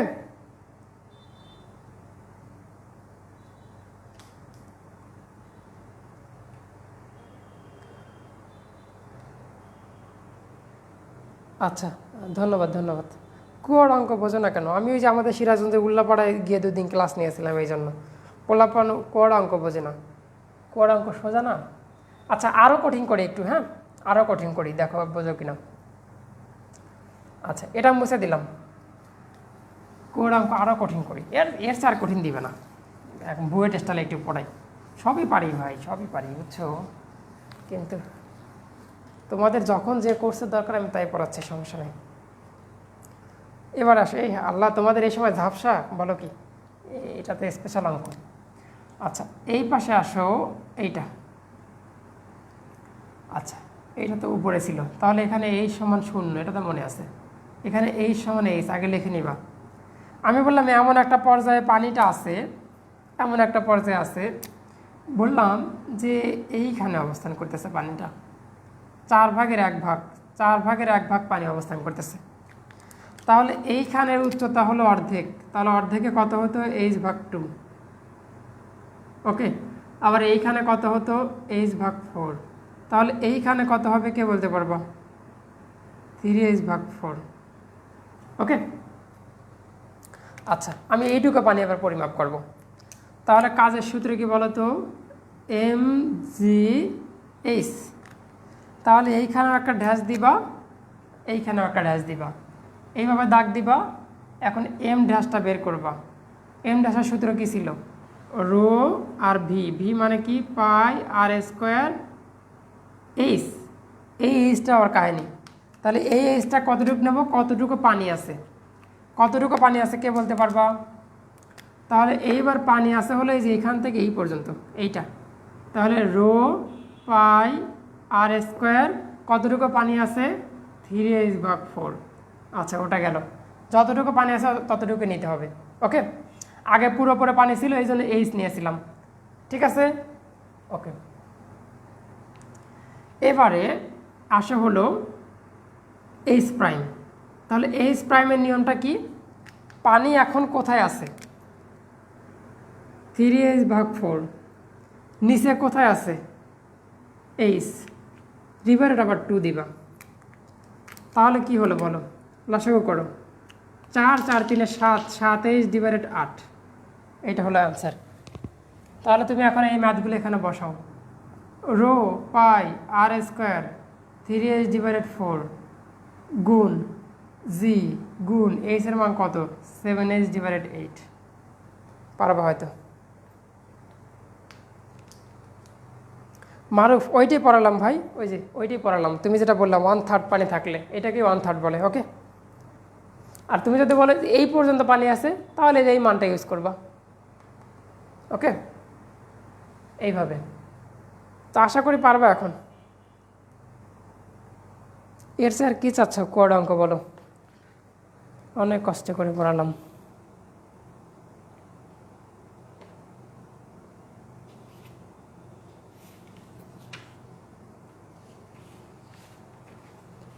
আচ্ছা হ্যাঁ হ্যাঁ নাহিদ কোশ্চেন করো ভাই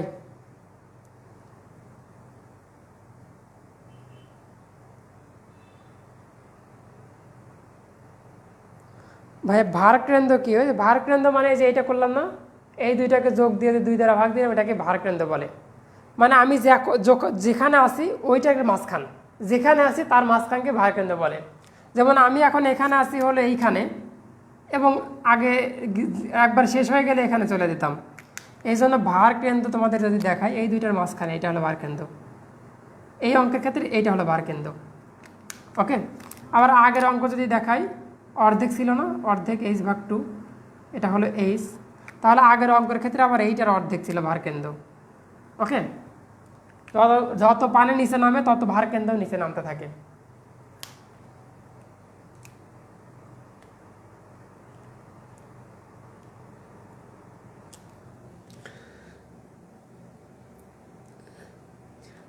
ব্লকের ম্যাথগুলো ভাইয়া পরপর যে সাজানো এই ম্যাথগুলো ভাইয়া ব্লক কি আবার ও আচ্ছা আচ্ছা ব্লক ব্লক ব্লক বুঝতে পেরেছি আচ্ছা ভাই স্থিতিশক্তি কি স্থৈতিক শক্তি এটা আমার কী লাগতেছে বানান মনে হয় ভুল লাগতেছে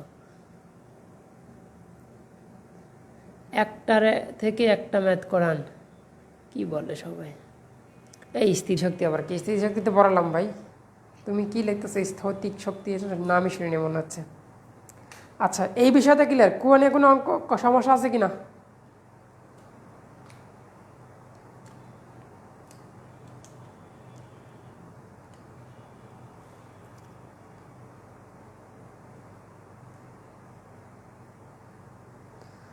এই যে কেউ যদি বলা থাকে 4/1 পানি থাকলো 4/1 পানি থাকা মানে এইটুক ওকে আর 4/3 পানি থাকলো মানে এইটুক এইটা হলো 3 ভাগ আর এইটা হলো 4/1 এই যে এইটা ওকে আর এটা 3h/4 এটাতে লেখা আছে 3 আর এটা 4/1 ওকে আচ্ছা বোঝো না কেন একজন বললো 4/1 পানি আছে তাহলে যে এইটুকু আছে পুরো বালতিতে 4/1 1 ভাগ 2 ভাগ 3 ভাগ 4 ভাগ তাহলে এইটুকু পানি আছে এইটুকু অঙ্ক করালাম আর যদি বলতাম যে 3 ভাগ পানি আছে তাহলে এই পর্যন্ত পানি থাকতো ওকে তখন এই যে এইখানে হয়ে যাবে হলো h/4 3h লিখছি না h/4 আর এখানে আবার অন্যরকম নিয়মে হতো এটাই এই কোশ্চেন ব্যাংক সমাধান করবে তাও সমস্যা নাই ইনশাআল্লাহ হ্যাঁ ইনশাআল্লাহ বলা যায়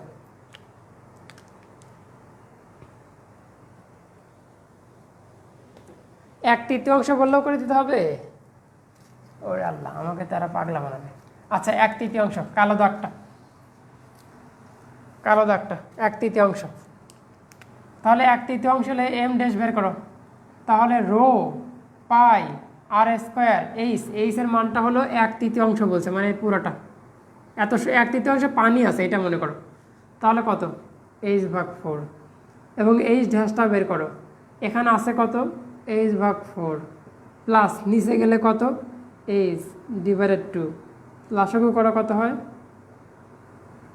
কত হলো 4 5 তাহলে 5h/8 তাহলে এটার মান কত m ড্যাশ জি এম এই বুঝতেছো কিনা বলো রো পাই আর স্কোয়ার এত এইটা হলো জি এইটা হলো 5h/8 পারলেই তো সোজা তো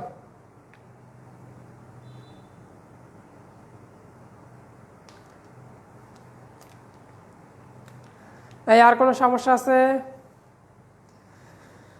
এই চ্যাপ্টার ক্লোজ করে দেব। এখন আবার দক্ষতার অঙ্কটা আছে, দক্ষতার অঙ্কটা কি আর এগুলো দিবে না, তারপরে তোমাদের আমি একটু দেখাবো দক্ষতা, শর্টকাট দেখাবো। হ্যাঁ, যেহেতু আমরা দক্ষতা পড়াবো, তাপগতিবিদ্যার দক্ষতা থেকে আসবে, এখানকার দক্ষতা আসবে না। ইটা ইকুয়াল কি আউটপুট বাই ইনপুট গুণ 100%, এটাই মনে রাখো। এটা তাপগতিবিদ্যার অঙ্ক যখন পড়াবো তখন আমি করিয়ে দেবো।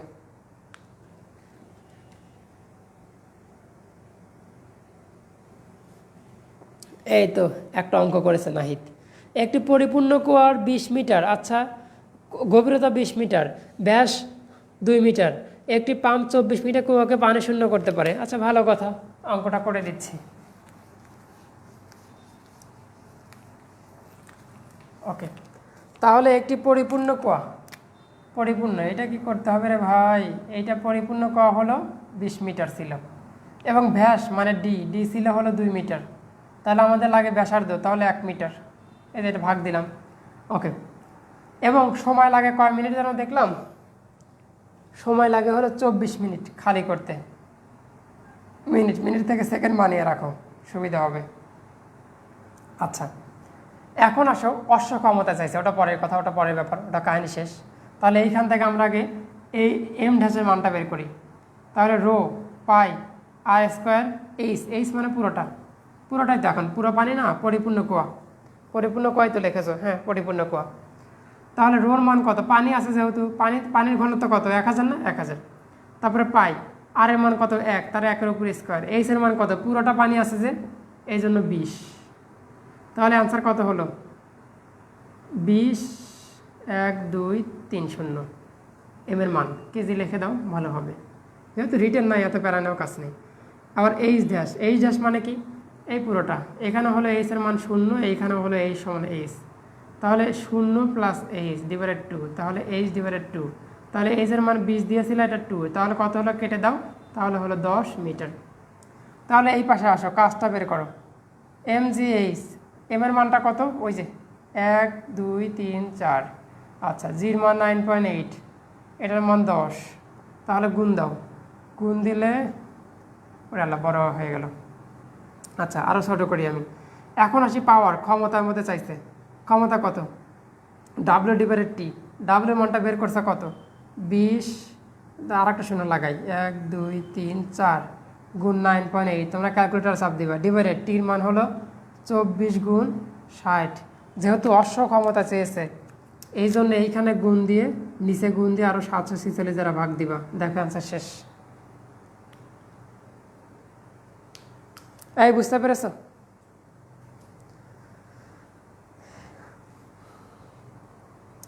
এটা অঙ্ক করতে গিয়ে আমার 40 সেকেন্ড টাইমে তো লাগেনি। ওকে,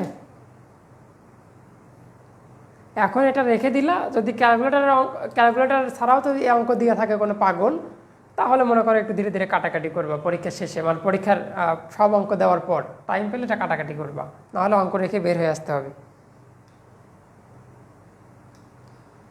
ওকে, আচ্ছা আণবিকভাবে রক্ষিত 5 কেজি ভরে 10 মিটার লম্বা একটি দেয়ালকে 60 ডিগ্রি কোণে ইয়ে করা হলো। আচ্ছা 50 কেজি ভরের একজন লোকের মাথায় ওঠাতে কৃত কাজ কত, ওরে আল্লাহ, এইগুলো তুমি তো সব বুয়েটের কোশ্চেন দিচ্ছ। পরে 10 হবে তো, কোথায় পরে 10 হবে, এই ভাই 10 না, এখানে অ্যাড করে দিছি না, 1 0 2 0 3 0 4 0, 1 0 2 0 3 0 4 0 5 0, একবার থাপড়া দেবো আমি, থাপড়া ব্যাগের।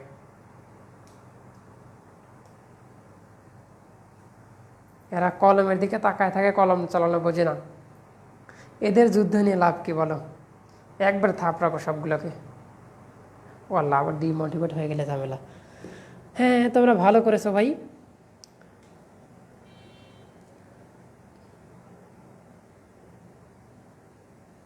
হ্যাঁ ওই তো উদ্ভাস ছাড়া তো ওই কোশ্চেন ব্যাংক থাকবে না, বুঝতে পারছি, আমি দেখেই বুঝতে পারছি। অযৌক্তিক কিছু ম্যাথ করানোর পরে খোদাই। আচ্ছা এই পর্যন্ত ক্লিয়ার হয়েছে কিনা ভাই বলো তোমরা?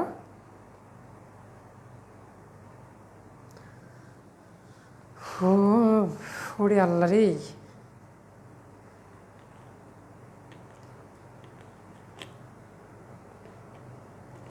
তোমাদের যে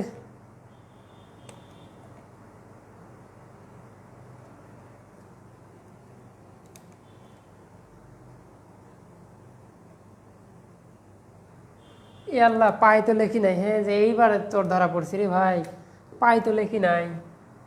এই যে 20,000 পাই ছিল না, সরি সরি সরি, পাই তো লেখি নাই। পাই, ধন্যবাদ ধন্যবাদ তোমাকে ভাই, পাই লেখি নাই। ওকে, ক্লিয়ার।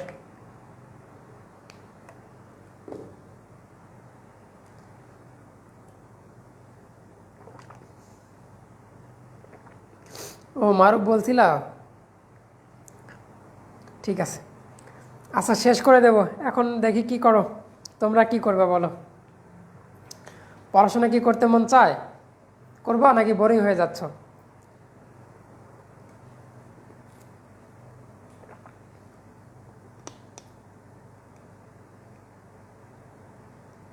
এই 1/3 মানে 4/3 হয় মিয়া। 3 উপরে 3 উপরে 4 নিচে।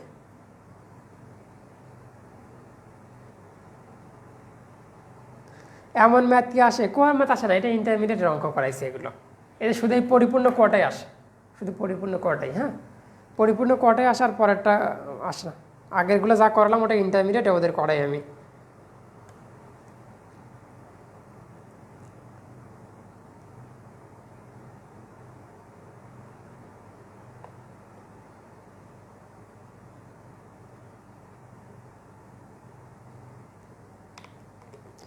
হ্যাঁ হ্যাঁ, শেষ করি ভাই, আমি খুবই টায়ার্ড। হ্যাঁ, তোমাদের কিন্তু টপিক বাদ দেয়নি আবার। আমরা বললাম না ভাইয়া টপিক বাদ দেবো না, বের হয়ে যাচ্ছে।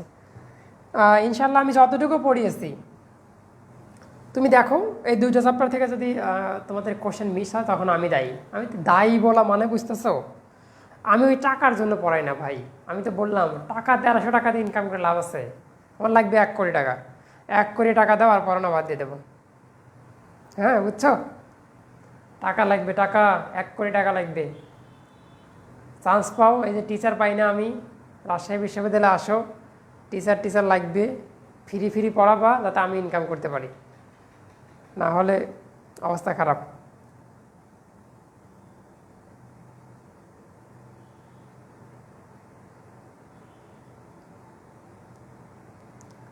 কি বলে? আরে কারেন্ট গেছিল তোমার? টাকা আমারও লাগবে। এই তাহলে তুমি তো এখন তো ভাই প্রতিদ্বন্দ্বী হয়ে গেলে তো সমস্যা। এত টাকা দিয়ে কি করবেন? এত টাকা দিয়ে কি করব? এত টাকা বাদ দিয়ে মনে করো যে বিসিএস এর প্রিপারেশন নেব। ইঞ্জিনিয়ারিং তো পড়তে আসলাম, ইঞ্জিনিয়ারিং সেক্টরে বাংলাদেশে জব নাই। তো সেই ক্ষেত্রে এখন এত টাকা গোছাবো, গুছিয়ে মনে করো সংসার যেন 1 বছর চালাতে পারি। এর মধ্যে 1 বছর আর কোনো কিছু করব না, শুধু বিসিএস এর প্রিপারেশন নেব। ওকে, আমি এই বছর বের হয়ে যেতাম, করোনার জন্য 1.5 বছরে আটকে গেছে। তো এই জন্য তোমার আর 1.5 বছর পর বের হয়ে যাব। এই 1.5 বছরের মধ্যে 1 কোটি টাকা ইনকাম হলে তোমার টাকাটা গুছিয়ে রাখবো। গচ্ছিত সম্পদ যদিও পছন্দ না বা ইসলামের দৃষ্টিকোণ থেকে ভালো না, তবে এখন আমার উপায় নাই। আমার ওই বিসিএস এর প্রিপারেশন নিতে হবে, ভালো একটা জব করতে হবে। হ্যাঁ, তো সেই ক্ষেত্রে এই টাকাটা নিয়ে যাতে সংসারটা চলে, কারণ সংসার আমার চালাতে হয় ছোটোকাল থেকেই। তো সংসার চললো, আমি এর পাশে পড়াশোনাও করলাম, এই আর কি। তারপর আল্লাহ যে হারে রাখে অনেক ভালো রেখেছে, আল্লাহ ভরসা যতটুকু হয়। তোমাদের চান্স পাওয়াতে পারলে আমি একটা দায়মুক্ত হই আর কি। চান্স পাওয়ানো খুব দরকার।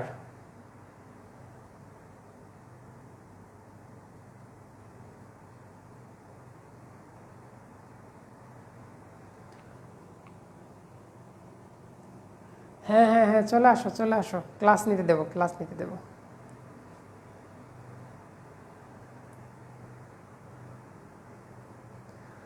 আচ্ছা, এই আমি রেখে দিলাম ভাই। হ্যাঁ, আজকের মতো রাখি তাহলে। আর ধন্যবাদ সবাইকে। আর তোমাদের পরীক্ষাটা আমি রাত 2টার দিকে দেখি প্রশ্নটা করতে পারি। কালকে আমার পরীক্ষা, তো আজকে একটু খালি অনলাইনে বসিয়ে দেবো একটু পরে আর কি, খাওয়া দাওয়া করে আসি, তোমাদের কোশ্চেনগুলো আমি করে দিচ্ছি বা অনলাইনে দিয়ে দিচ্ছি একটু পরে। ধন্যবাদ সবাইকে। ওকে, আল্লাহ হাফেজ।